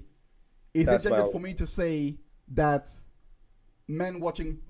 I don't even know. I don't even know how to ask this because it is very obvious. But is it gendered that women's bodies have been more sexualized, objectified, commodified than men's bodies? Well, that is a fact.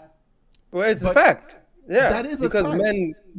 Yeah, it is gendered. Like that is the point. That it is. Right. Our bodies have been more sexualized, more objectified, and more commodified than men's bodies, which is the definition of it being gendered. Yes. Right. Okay.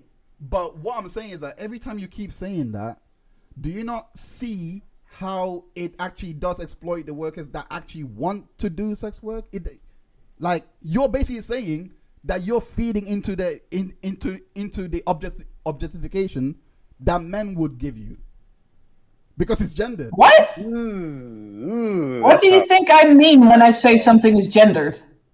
You literally explained it as objectified, commodified. No.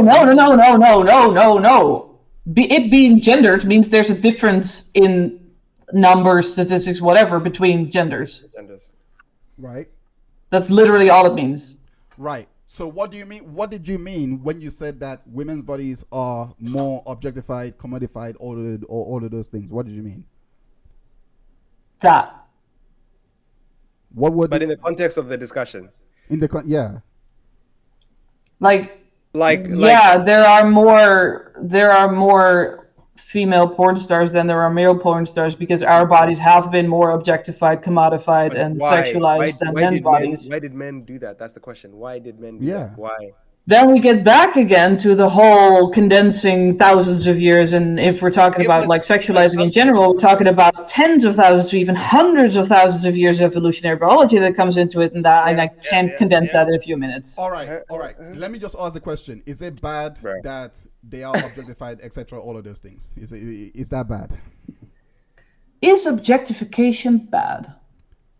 Is objectifying yourself good, and is objectifying others bad? The issue is consent, and usually when we're talking about how women are treated in society, we're talking about unconsensual, unwanted objectification. If you're doing it yourself by putting yourself but I'm not saying it's good. I'm saying it's not bad. There's a thing called neutral. That's also a thing. Right. But because if you're doing it yourself voluntarily with your own informed consent, with your own, like, you know enough about the situation and you choose to do that, your body, your choice, you decide, you do you, enjoy. So if the consequences of that is objectification by the opposite gender, and whenever they see this person on the street, or the same gender, they holler, or the same gender hollers at them and gives them the oh, you're looking good, you're looking sexy, I saw your video, oh, the way you did, like would you then say those are the consequences of your actions because you kind of knew what you were signing up for? Well, partially you can expect that. On the other hand, I still don't think that like catcalling people is then suddenly warranted, because if you're putting yourself on Pornhub, for example, what you're consenting to is being viewed on Pornhub, not being catcalled, which can be an incredibly threatening situation. Exactly. But this is the thing. Like, I think people want to put things in isolated chambers, like things don't leak out into other aspects of life. We are humans at the end of the day, and things will leak out. Yeah, but people times. There are is also like, you can also just like talk more about it so that people control their behavior more. No, 100%. It's a thought. 100%, 100%. But everyone Because has I to take, don't feel like people everybody speak has out to against take catcalling enough. responsibility. Everybody has to take responsibility for their own actions and do some risk mitigation for themselves and understand the totality of the situation they're putting themselves in, to understand the possible consequences of that situation, so that when those things do come, they don't act surprised and why is this happening? That's the key. That's the point.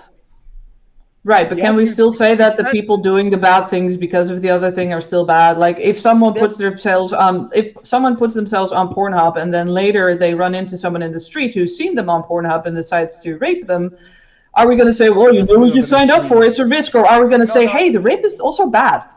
Yeah, they're also That's bad. a bit of an extreme. Cool. They're also bad. Yeah. That's a bit of an Yeah, extreme. it's a deliberate extreme to illustrate the dynamic. You exacerbated your own risk by doing that and putting yourself out there. That's what I'm saying. It's like me understanding that a neighborhood is dangerous and me deciding to walk through that neighborhood and saying, I deserve to walk through this neighborhood. I don't care who these people are. They shouldn't harm me. It's like, bro, like, I'm not them. Like, I need to take care of myself and understand what I need to do to keep myself safe. If I walk through that neighborhood, I best expect someone might rob me. Someone might try and take what's mine. And that's what will happen. If that happens to me, that person who did that to me is bad for what they did. But again, I put myself in that situation when I knew otherwise not to do that.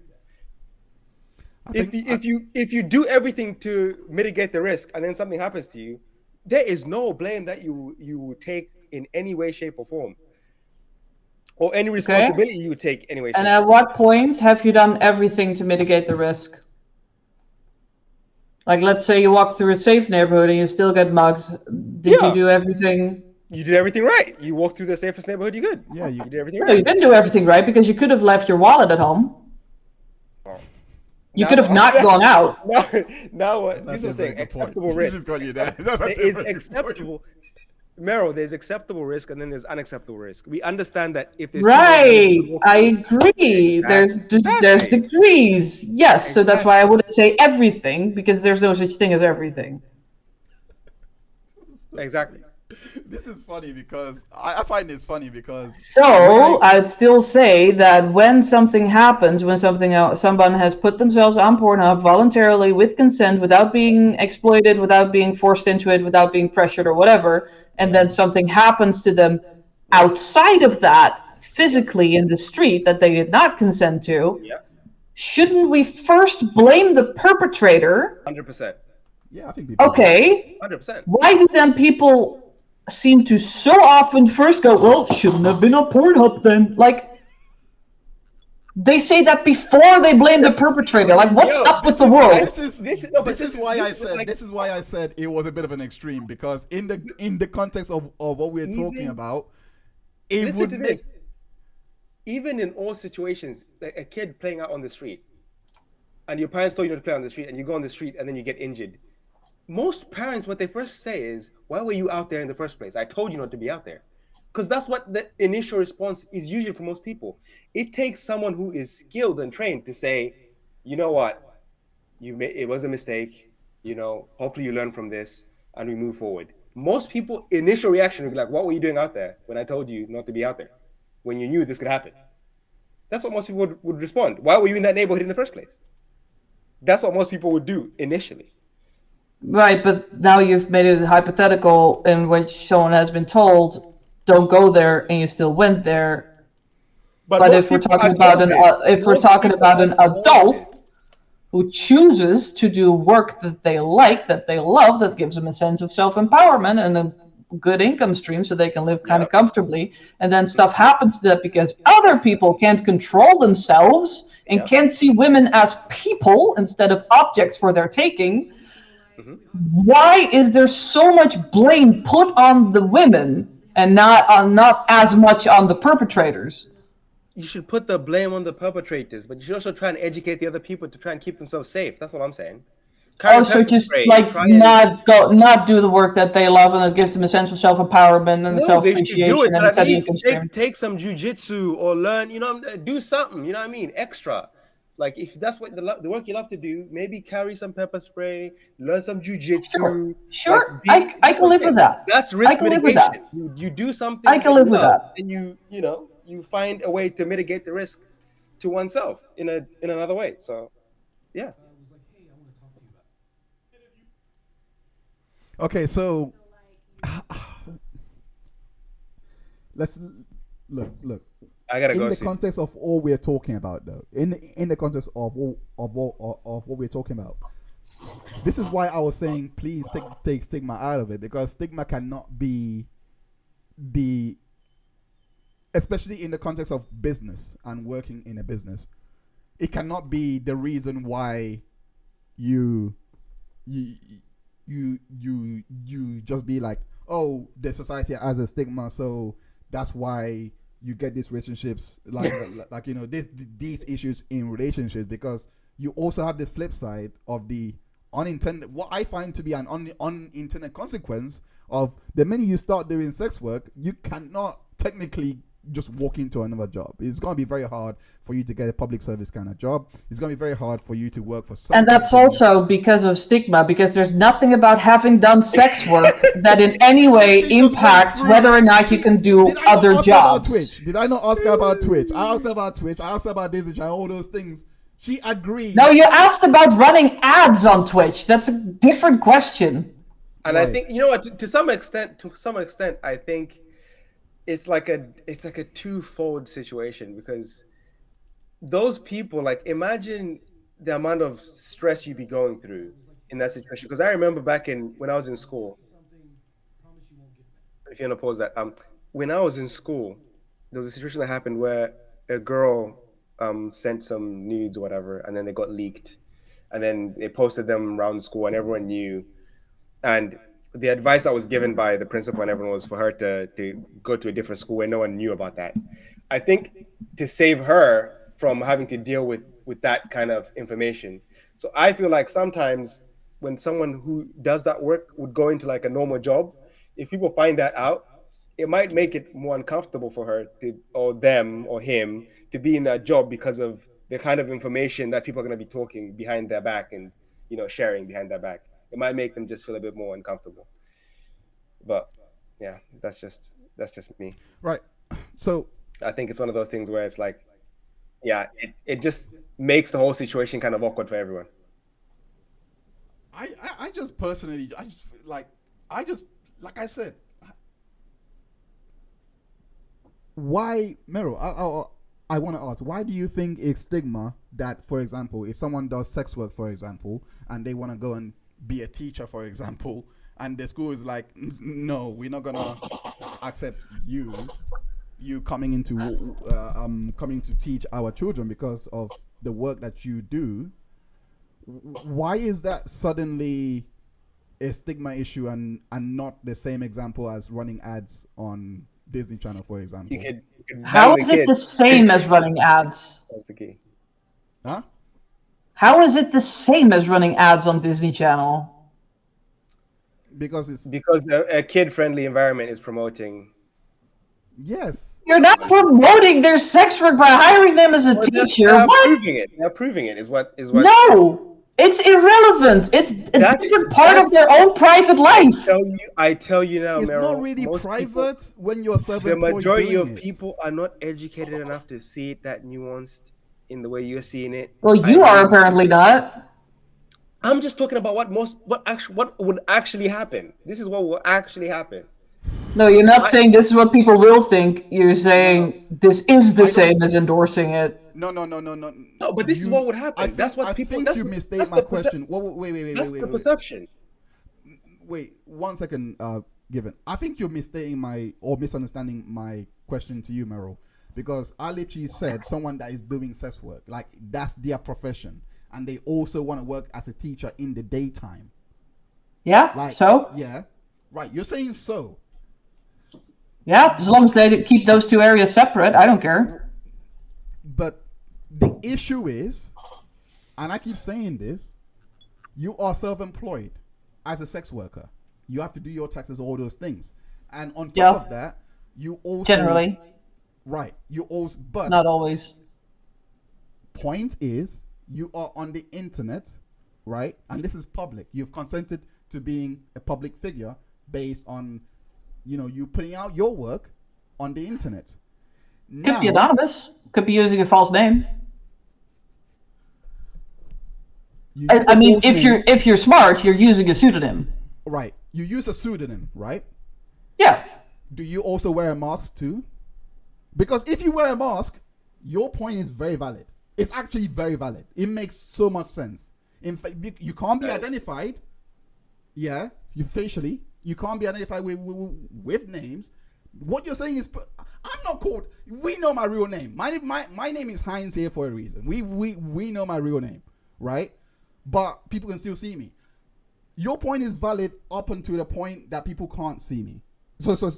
Can see me. Sorry.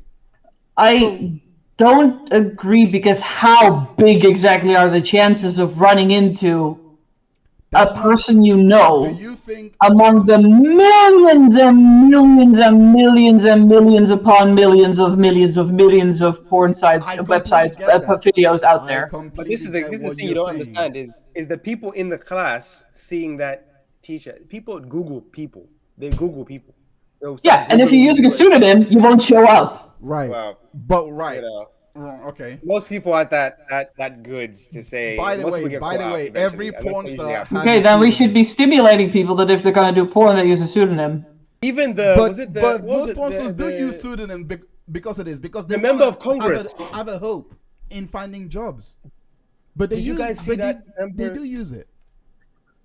Did you guys see that member of Congress or a lady, I forgot her name, she was a governor or something, or someone in that realm in America? It leaked out that she was, doing content, even though she was kind of hiding herself. Yeah. You see what I'm saying? Even though you're trying to hide, why does it matter? All I'm saying is people still find this stuff, even if you're trying to hide it. That's all I'm trying to say. Right. But Meryl, you realize that there's a lot more heat and public image going on for someone in Congress than a random teacher somewhere. Meryl, but even those get fired. Meryl, that's what I'm saying. Let's bring it now. Let's bring it to the realm that it is found out. Someone finds it out. The school goes ahead and employs this teacher. The school goes ahead and employs the teacher, knowing that she's a sex worker, etc. Right? The students now find out that she is a sex worker. They see her herself online, etc. Right? Now, if the school, and this is, I want to know your answer to this. If the school fires her, are you going to say, which is it? Are you going to say, let's protect the children that has now found out that their teacher is a porn star, because technically she's still working as a porn star, and now all of it in this hypothetical scenario, are you going to say, how does it? One second. Are you going to say, let's protect the children, or are you going to say the school should not have fired her? They already knew that she was a porn star. Why are they firing her now? How does it protect the children to fire her in that instance? We literally just discussed why it wouldn't be okay to run ads on. It also protects her in that instance, because, as we know, people. But look, you're making it seem as if firing her protects the children more than not firing her. Okay. How? Because they have if they found her on the internet, firing her from the school doesn't remove the content from the internet. They can still look it up. In fact, the only reason they found her is because they were already on a porn website. What would you propose then? It makes no sense to fire her at that point. If she wants to leave because her anonymity has been compromised, that's up to her. Outside of firing, they'll play the videos in class and they'll be mischievous, and it's just long. And there's rules in school and detention and stuff, because you're not supposed to, even if the teacher has done something on the internet that's really silly and awkward and for some reason embarrassing, but it's not porn. I mean, the No, kids no. can play videos of This porn in example- classes, not this of their example- teacher. This example Firing the is- teacher doesn't change anything. Meryl, I am not saying firing. I've changed that. I have removed that variable. I'm now saying that this example, like I said, from the 10 beginning, minutes. I need to was- go. That's fine. We are winding down anyway. But the point I want to put to you on closing, because again, we're trying to find out whether this should be normalized or not. So in this scenario, where it would be in your world, because you do want it to be normalized, I'm saying By normalize, I mean destigmatize. It doesn't mean that there's no longer a time and place for things. Destigmatize. I am saying the children have now found out that she does porn. Her videos and images are being circulated around the classroom. The school are not going to. The school are not firing her. Yeah, they are remaining. They have allowed to remain. What should be done in this scenario, in that world that we're trying to create to be a law safe? Well, since we're talking about children, we're talking about people who are already too young to even be on porn websites to begin with, so they shouldn't even have access to that material. So the school should take the same measures they take against children having any kind of material that is not for their age range in the school. Doesn't matter whether it's a teacher that's working there or not. Same rules apply. So what is that? What action would that be then? The same they're already using for whenever they're circulating any other kind of porn or whatever. Which is? I don't know. I'm not a school principal. Like, I don't know what they do to punish the children, take away their phones. I have no clue. Right, but the teacher continues to work. Whatever those rules are, there's no way that her being a teacher there makes a difference. Okay. So how does that increase harm to the children? I'm asking, because it's not like she's going to be like, "Oh, now you know my identity. Let me show you my boobs." That's not going to happen. Right. She's just gonna, if she wants to stay and she just wants to continue teaching, then she continues teaching. I don't see how that's like, where's the added harm to her being a teacher there? Given, what do you think of that world? Would you want to be part of that world? No, I'm good on that. Why? Because I don't like the promotion and or normalizing of something that should be,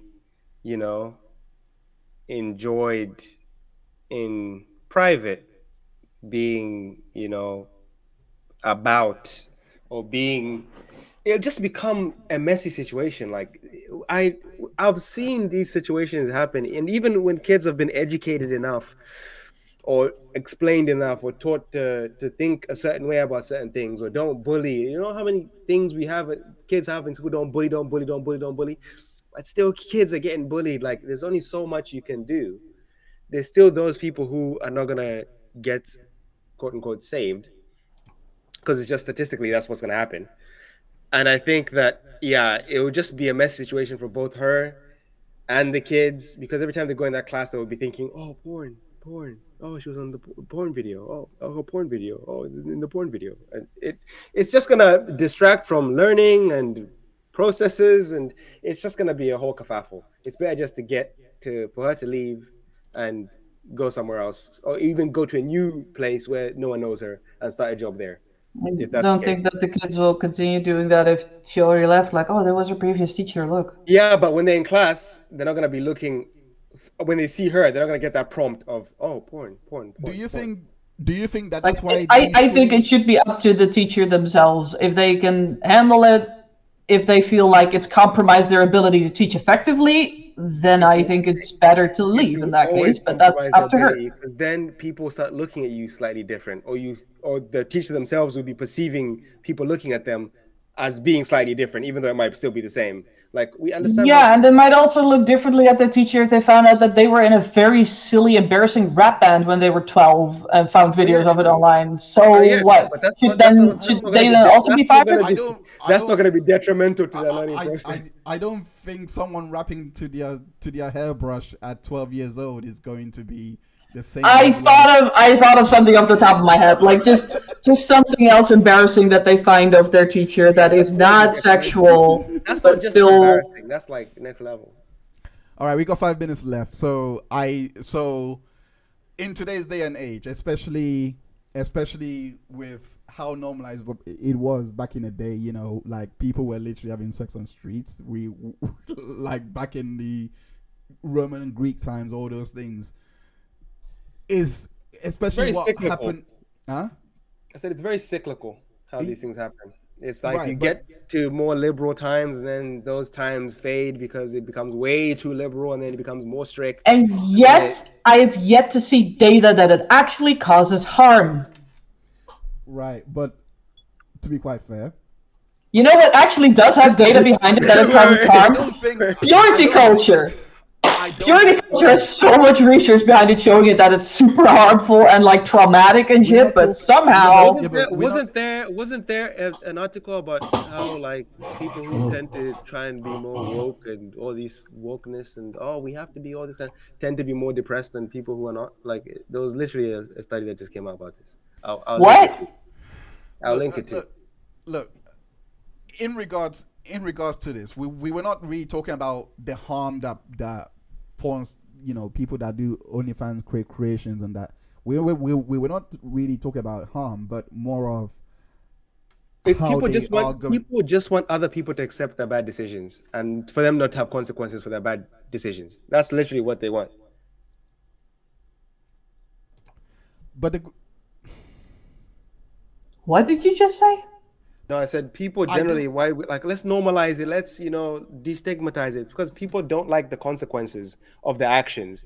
That is fast money. complete bullshit. Fast That money is is actually populism. complete bullshit. Fast No, money. it's because stigma does harm and we want to make it not harmful. It's not because they don't want the consequences of their actions. No, you're justifying stigma here. Holy shit, buddy. Let's just keep stigmatizing something that is not harmful and then justify it by saying, well, it's only harmful because it's harmful because it's harmful because there's stigma because it's harmful because while there's no harm. let me just bring it to a close because we only have 2 minutes left. Meryl, in society. That's what it we is. literally only have 2 minutes left. So I want to ask, starting with you, Meryl, what in your ideal world, what would you do to make it, well, I guess less stigmatizing for sex workers to have, you know, to live in this world and have any relationship that they want without any repercussions, and everyone to be accepting of them despite of their job? What would you do to get closer to that goal? That sounded a bit like a straw man because it's already not the case that anyone who doesn't do sex work can get any relationship they want without any repercussions. Like if someone just doesn't want to be in a relationship with someone for X reason, they have a right not to be in a relationship with that person. Like that's just, you're not entitled to relationships. That's point one. But the issue with stigma is that people have a negative view of people who do sex work for no good reasons. Like assuming they're more promiscuous, assuming they don't care as much about people, that they have lesser romantic capacity or capacity to love or whatever, or that they're more likely to cheat, or all of those things. That's the point of stigma. That's what's harmful, because that's also not just not borne out by the data. There's no data that shows that people who do sex work are more likely to cheat to any significant capacity to warrant the stigma of like, oh, you're dating a porn star, oh, well, get ready to be cheated on, like that kind of stuff. That is actually harmful. And if people want to do that sex work, let them. If there's no harm, there should be no stigma. Point. That's the end of the story. And given in your also, idea, if it's only harmful because of the stigma, that's still an argument against the stigma.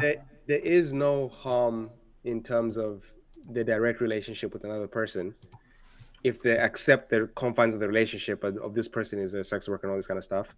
Yeah, that's fine. But I'm saying their participation in this industry leads to more harm to the general population in general, which leads to less successful relationships in general. Right, but what would you do to create a world What I would do, I would ban it. I would ban it. It is like we are living in China or we're living in Saudi Arabia. It's banned, gone, finito. all right. You Okay. can't access it. It is deleted from the systems, from the ether. It is gone. We don't want to see it. If you want to have a good time, you have it, with a partner who's consenting, and you get And what if you together don't have and one? you Right. do- Okay. you So find one. I will say this. Use your I will say- imagination. There you go. I will say this: to live in either of your worlds, I would not want to live in a world that is very as liberal as Meryl's world, or as authoritarian as your world, where all this is banned. Because I do feel like they have functions one way or the other. I just don't. I may not agree with it. You said in an ideal world. Like, Yeah, I know, but I still wouldn't want to live in either. of like your imagine heaven, Christian heaven. Yeah, but like there's none of that being promoted at all. There's none of that going on. None of it. What I'm trying to say is there are situations, and partly what I wanted to talk about is because partly the reason why I wanted to talk about this today, and I don't feel like I adequately got this point across, or steer this conversation to this way. But ideally, there are people that want to get into the industry, right? And you want them to be as informed as possible. In all fairness, what you are I don't want it to be a situation in which what Given is proposing comes in, because then, as we discussed quite a bit offline, what is banned or what is really looked down on, people tend to run to it more and more, and it becomes a lot more and more unsafe because it's naturally seen as taboo. But also, if it is all liberal, or everyone do what they like, etc., it's kind of like you're not, like, I can understand someone's sentiments to be like, right, do what you want. Society should not have to do this, but every action does have a consequence, and I feel like And some of those consequences are unwarranted. I think people just need to be educated and be taught about the things they're getting into, and understand the real world repercussions of what's going to happen in the time you're living in. If we get to a time Yeah, so why don't you look at the data of how multiple partners doesn't actually decrease relationship happiness? That's not the okay, Meryl, but with every respect, that was never the conversation here. But the point, it was actually the conversation a while ago, because otherwise I wouldn't have pulled up the data earlier. The point I was trying to make is just the very simple one of, you're not going to have, especially with it now becoming more and more normalized, you're not going to have a scenario in which your girlfriend might not potentially come up to you and say, I want to do OnlyFans. Do you then just be like, okay, fine, you do OnlyFans, I'm walking? Like I can already see people be like, no, you should actually be happy for her to do that because it's her choice, it's her body, all those things. And I'm like, you shouldn't shame. And I'm like, you shouldn't shame the person that wants to do the OnlyFans, because. And you shouldn't shame the person who doesn't want to be with the person who does the OnlyFans. Exactly. Yeah, like because end of the day, I was gonna do a trump card and bring up other sources to do with men that actually do OnlyFans, and but it just attracts jealousy from what I've seen anyway. From the sources that I've had, it does. It is jealousy. I have not come across. I would say, like I said from the beginning to now, I have not come across one article that says that because the man wants to do OnlyFans or is on OnlyFans, they give them an ultimatum. So based on that, I can say, okay, maybe women are more tolerable, but they want to have a conversation about things first before it proceeds. So I can say that they would probably not do the ultimatum, but it doesn't mean that everything is okay, that it's a gendered thing. I literally do believe that these things, is rooted somewhere in us, and it's not created by society, because that's what stigma is. You kind of have, going back to the word stigmata. Someone had to create those holes in Christ's hands. It didn't just come out of nowhere magically. Wait. The word stigma isn't from Jesus's handholds. It's just his handholds were also called stigma because stigma means a mark. I know. It doesn't actually derive from Jesus. I know. Okay. I was just trying to say. Just clarifying. That's all. But I'm sure people that was watching from the beginning knew already what was. But the point is, I'm just trying to say, the holes did not appear because that would be a real miracle. Like him just nailing himself to a cross without no one doing anything. But well, it was Jesus. If he can resurrect, he can make his own handholds appear. That would have been a real miracle. But the point is, someone creates it. But it doesn't. Like I said, men want to see women naked. Women want to be. They want to be able to do stuff. A lot of women want to do sex work. I don't know why. Maybe a lot of them nowadays is because of the fact that, and that's what I'm seeing, is a lot of them is the fact that it's easily accessible and the fact that they can make money from it without having to do quote unquote much work, unless they're in the top 1% or the top 10% of the OnlyFans bracket. They can make some money without having to put work and have no boss above them who tells them what to do. You know what I mean? It's that factor of I can just take pictures of myself and then make money. Sounds neat. Yeah. But yeah. Thank you so much, guys, for I think that this needs a part 2. If I'm being honest, I will. Yeah, we definitely need to delve into bodily autonomy. No. Yeah, do what you want, but accept the consequences. That's literally oh yeah, you can wear a short skirt if you want, but accept it if you get raped. No, if you accept the consequences. You're gonna go to and get shot. Man. This is victim blaming rhetoric, buddy. It is. No, it's not. Right. It is. You can do what you want, but accept the consequences. I literally, on the time you said we need to assign more blame or the total blame to the person who does it. I didn't say total blame at all. Guys, we need to assign the blame to the person who did the crime. Thank you. First. Yes, that's what I agree with that. We will return. But my principle still stands. You need to be. You need to mitigate risk. Let's wrap it up. No. We will return on the 5th. We will return on the 5th of April with I do want to finish it up because I want to look at the effects of it, not necessarily why people are struggling with it, but mainly the effects, how it impacts family structure, etc. All those things. I actually want to go into this next week. I really That's do. That's what we need, and then we find out it's all just baloney and it's darkness and it's from the devil, guys, and it's gonna just destroy society. Guys, thank you so much. By the way, Tessa, thank you so much for tuning in, as well as Jennifer. Thank you so much again for tuning in because. I have seen your points and I will raise them up in the next show because you guys were having what I call a productive conversation in there with Meryl in there. Tessa. Productive?